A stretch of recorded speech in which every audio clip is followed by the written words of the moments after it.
వలమినేని Vamsi case వ్యవహారంలో కీలక ట్విస్టుల మీద ట్విస్టులు కొనసాగుతున్నాయి. ఒక రకంగా మరింతగా ఉచ్చు బిగుస్తుందా వంశీ కేసు వ్యవహారంలో ఇప్పట్లో బయటకు వచ్చే ఛాన్స్ లేదా అనేది ఖచ్చితంగా అదే కనిపిస్తోంది. అయితే మరో 10 రోజులు కస్టడీకి ఇవ్వాలని వంశీని పోలీసులు అడిగిన నేపథ్యంలో వాస్తవానికి ఇప్పటివరకు విచారణ అయితే కొనసాగుతోంది.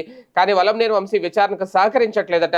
ఈ నేపథ్యంలోనే పోలీసులు మళ్ళీ కస్టడీ కోరారు, కోర్టులో పిటిషన్ వేశారు. ప్రధానంగా ఈయన మీద విజయవాడ ఎస్సీ ఎస్టీ ప్రత్యేక కోర్టులో పిటిషన్ దాఖలు చేశారు. సత్యవర్ధన్ కిడ్నాప్ అలాగే ఆయన దాడి కేసులో వంశీ కీలక నిందితుడిగా ఉన్నారు. గన్నవరంలోని టీడీపీ కార్యాలయం మీద దాడి కేసుకు సంబంధించి బయటపడేందుకు సత్యవర్ధన్ని కిడ్నాప్ చేసి అలాగే బెదిరించారు అనేది కేసు విత్డ్రా చేసుకోవాలని కూడా ఆయన్ని భయపెట్టారు. తొలిసారి 3 రోజుల కస్టడీ ఇచ్చినప్పటికీ నిందితుడు నోరు విప్పలేదు.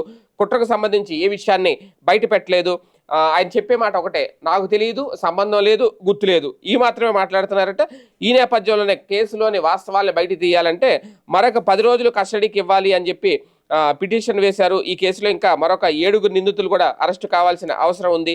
కేసు కొలిక్కి తేవాలి అంటే ఖచ్చితంగా 10 రోజులు కస్టడీకి అనుమతించాల్సిందే అంటూ పిటిషన్ దాఖలు చేశారు కోర్టులో. అయితే A4 A10 అంటే ఈ కేసులో సంబంధించి A4గా ఉన్న వంశీ వ్యక్తిగత సహాయకుడు గంటా వీర్రాజు, అలాగే A10గా ఉన్న వేల్పూరి వంశీలు వీళ్ళిద్దరు కస్టడీ అయితే ముగిసింది.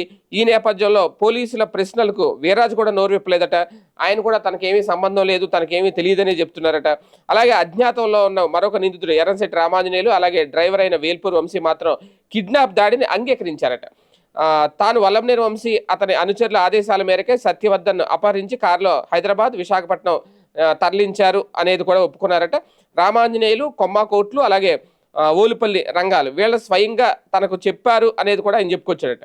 కస్టడీ తర్వాత వీరిని ప్రభుత్వ ఆసుపత్రిలో వైద్య పరీక్షల అనంతరం ఎస్సీ ఎస్టీ కోర్టులో హాజరుపరిచారు.